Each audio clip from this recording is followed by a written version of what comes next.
tarde a todos vocês. Eu estou aqui para gravar o vídeo de orientação das atividades impressas dessa semana, né? Do dia 18/5 até o dia 22/5.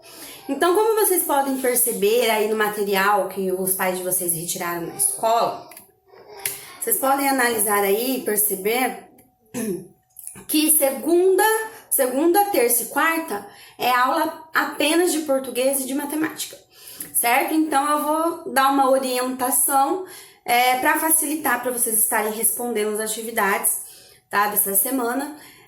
Todas as atividades são atividades que sozinhos vocês conseguiriam fazer, mas mesmo assim eu vou dar uma orientada e quem ficar com dúvida é só mandar no privado da professora, certo?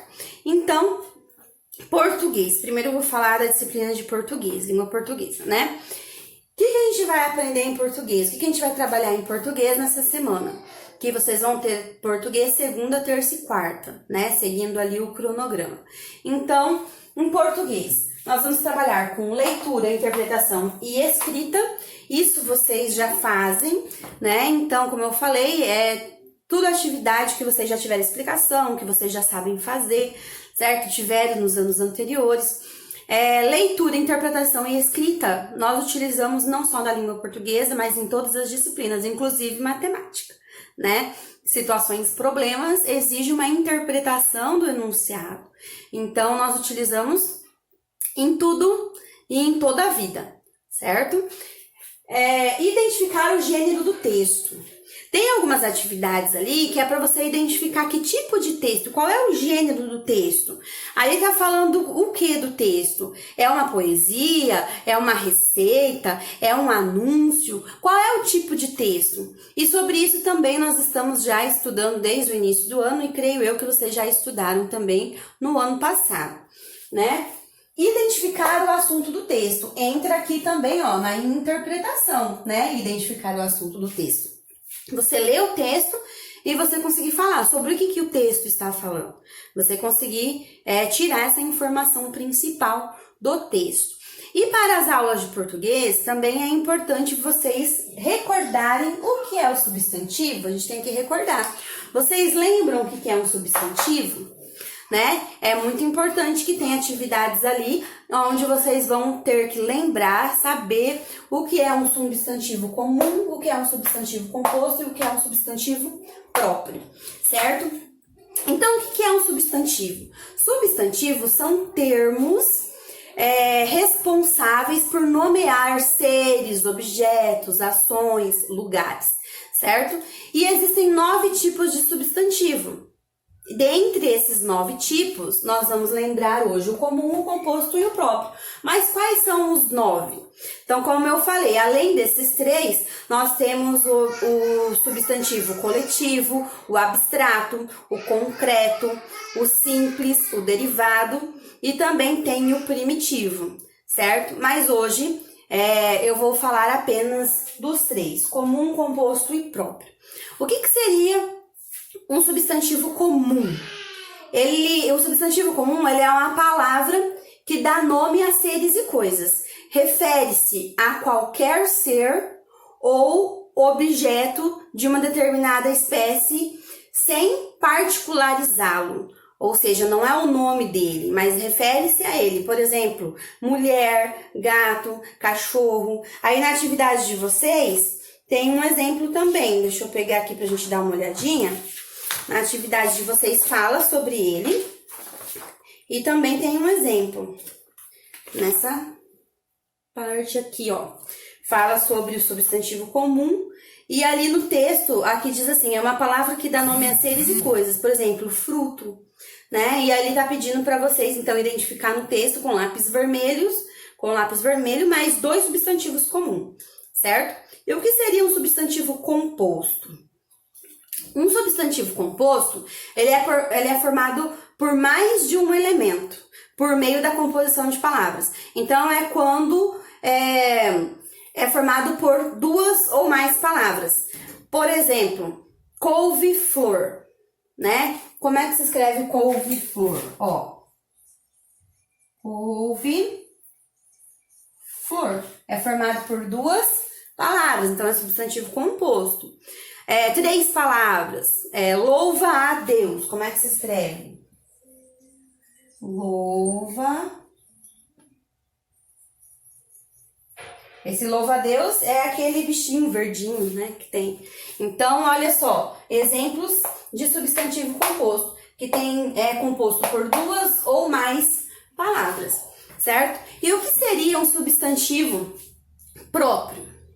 Né? Esse aqui que é para vocês escreverem sobre ele e também citar exemplos. O que seria um substantivo próprio? O substantivo próprio, ele particulariza e destaca algum ser em particular, dentro de determinada espécie. O exemplo é nome de pessoas, nome de países, nome de cidades, um nome de um clube de futebol. Então, os exemplos são vastos, né? E geralmente é escrito com letra maiúscula, porque é nome de pessoas, ou de países, ou de cidades, ou de lugares. Tá bom? Por exemplo, Gabriela, meu nome é um substantivo próprio, pertence à minha pessoa, está se referindo à minha pessoa, né? Igual o seu nome também, certo? Espero ter ajudado. Daqui a pouco eu vou explicar para vocês aí as instruções da atividade de matemática.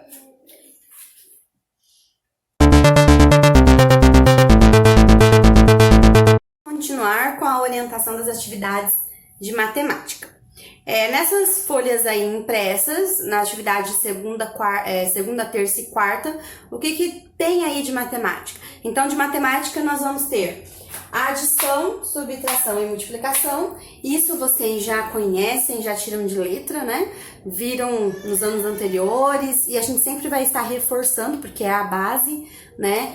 Tem também a divisão, que posteriormente nós vamos ter atividades com divisão também.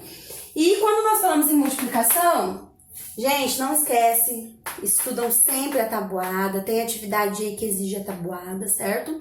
E essas 3, tá? Nós vamos ver essas 3 operações, nós vamos ver dentro de situações problemas, que são situações que nós também podemos vivenciar no nosso cotidiano, no nosso dia a dia, certo?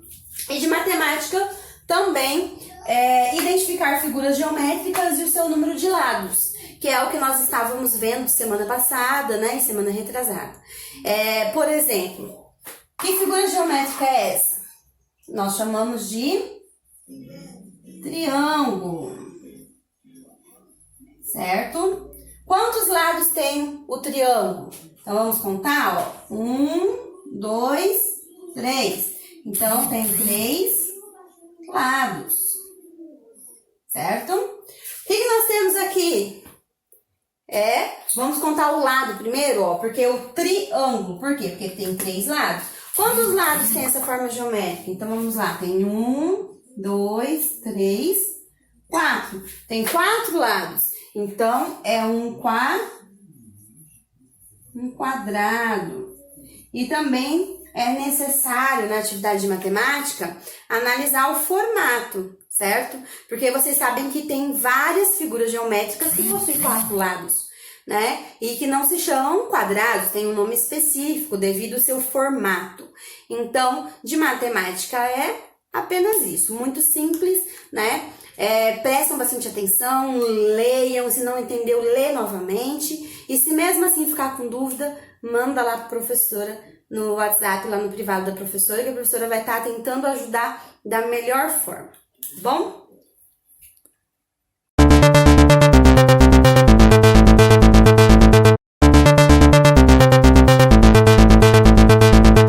Continuando com as orientações para as atividades dessa semana, História e Geografia.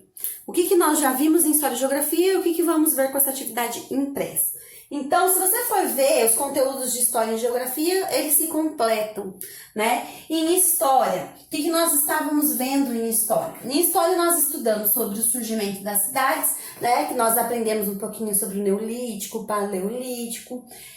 Transformações das cidades, nós vimos um pouquinho porque que temos que transformar o meio ambiente e quais são essas transformações das cidades. E antes de nós falarmos da questão cultural dos povos antigos, antes de nós entrarmos na questão cultural que está no livro de vocês, então nós vamos ver aí no material impresso a formação dos povos mato-grossense. Então, vamos puxar para a nossa realidade regional, certo? Então, tanto na disciplina de História como na disciplina de Geografia, vai exigir muita leitura de vocês aí neste material impresso. A atividade de História e Geografia é muito simples, é identificar no mapa. A de Geografia vai ser identificar no mapa Cuiabá, que é a capital do Mato Grosso, e a nossa cidade de Sinop. E História também está pedindo apenas para que você pinte o estado de Mato Grosso, para que você possa perceber o tamanho que era o estado de Mato Grosso quando o Brasil era governado pelo imperador que veio de Portugal.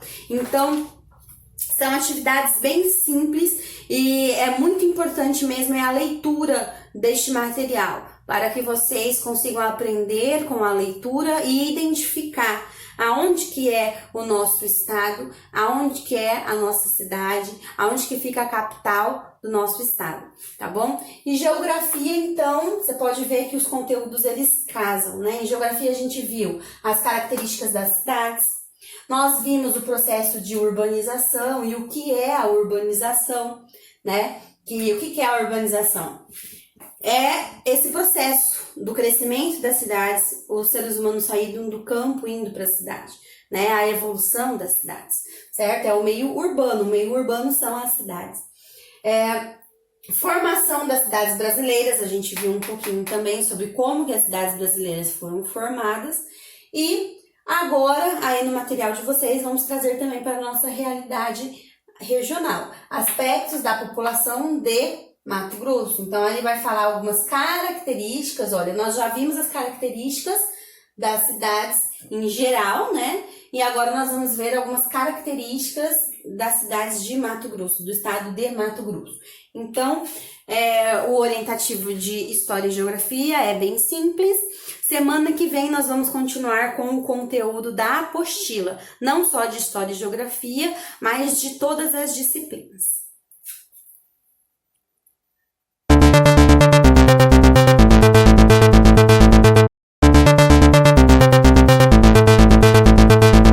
Nossa orientação da atividade de ciências. O que nós já vimos em ciências?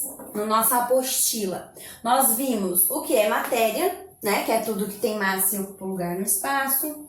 Aí nós vimos as origens das matérias, que ela pode ser origem natural ou artificial, renovável, não renovável, né? Quando é de origem natural, ela pode ser renovável ou não renovável. Então, nós estudamos sobre isso. E no material de vocês, vem falando um pouquinho sobre as propriedades físicas das matérias.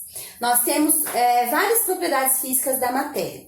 Se você pegar aí na sua apostila e olhar aí na página...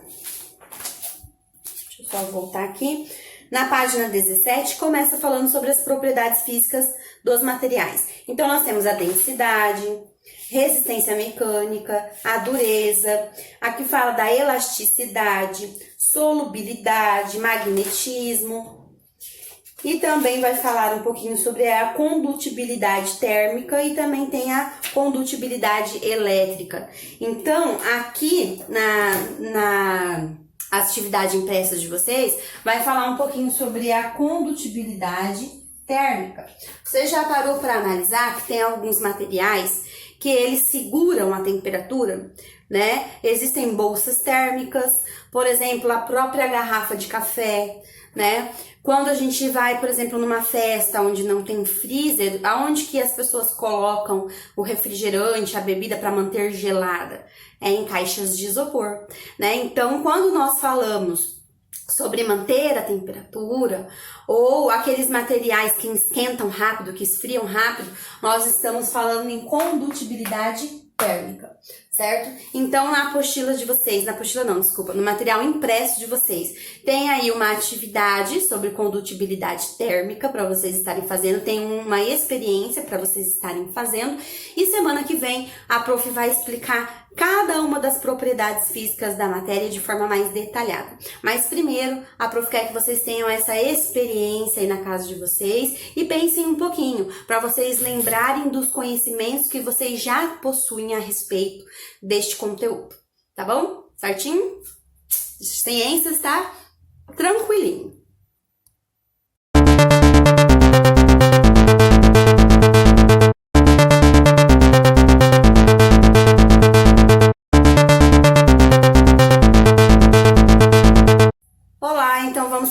apresentação da nossa aula de arte e da nossa aula de ensino religioso. O que nós estávamos vendo na aula de artes? Na aula de arte, nós vimos um pouquinho da cultura dos povos, a importância, né, de respeitar as diversas culturas.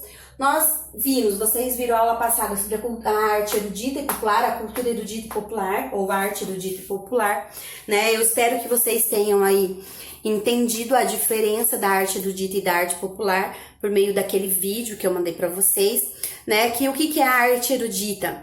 É aquela feita por artistas que puderam, de certa forma, estudar as técnicas artísticas e também a história da arte. E a arte popular é aquela arte dos povos, é arte de rua, é arte daquelas pessoas que não tiveram o mesmo acesso ao estudo, né, ao estudo da arte, a história da arte e as técnicas artísticas, mas que mesmo assim eles não deixam de ser artistas, né, fazem grandes obras. Tá? E um exemplo tanto de cultura popular quanto de cultura erudita é o que nós vamos ver no material impresso de vocês, que é o mosaico. O mosaico é uma arte decorativa milenar e entra tanto como um exemplo de arte erudita quanto popular, porque o mosaico, por mais que ele tenha as características da arte erudita, né, porque para fazer um mosaico, reúne pequenas peças de diversas cores e dessas pequenas peças de diversas cores fazem então uma grande figura. Então você vê ali que exige um cuidado na escolha das peças, é como se fosse um quebra-cabeça unir essas peças, né? Mas também o mosaico, por mais que tenha essas características da arte erudita, também traz as características popular, né? Porque vários povos, várias pessoas usam dessa arte, né? Pessoas aí que não tiveram a oportunidade de fazer um estudo aprofundado, mas utilizam dessa arte e mostram uma cultura linda do seu povo, né? Então, serve para as duas, tá? Então, eu quero que vocês pegam aí esse texto da atividade impressa de vocês, façam uma boa leitura e depois vocês vão colorir a imagem conforme está pedindo, seguindo as instruções do texto. Aí vocês vão fazer o mosaico de vocês, certo? E na aula de ensino religioso, nós tivemos aí a primeira aula falando da Páscoa, né, que passou essa data importante no mês de abril. Fizemos reflexão de filme, onde foram feitas reflexões sobre o filme A Moda Amarela, do Esmiriguido. Depois eu quero ter a oportunidade de corrigir o caderno de vocês, de ler as respostas de vocês, fazer a leitura das reflexões que vocês fizeram em cima desse filme, certo? E hoje nós vamos falar sobre a preservação ambiental. Vocês vão fazer a leitura do texto Poluído Não. E aqui tem orientativos de atividade em cima do texto e também abaixo do texto tem orientativos de atividade. Eu quero que vocês façam aí uma leitura, prestando bastante atenção, né? E aqui diz poluído não. Está falando um pouquinho sobre a poluição que estamos enfrentando no dia a dia. E os cuidados, né, gente? Nós temos que ter uma consciência, nós somos cidadãos e precisamos cuidar do meio ambiente para que nós possamos ter uma boa saúde, um país mais gostoso para morar, com um ar mais fresco, né? Então, toda essa consciência nós temos que ter, certo? Toda essa preservação ambiental nós temos que fazer. Então, o orientativo para a aula de arte e ensino religioso é isso. Eu espero que vocês gostem de todas as atividades planejadas para essa semana, né? E vamos continuando aí, orando para que dê tudo certo, para que os casos de coronavírus diminuam, para que dia 1º de junho a gente possa retornar à nossa sala de aula. Tchau!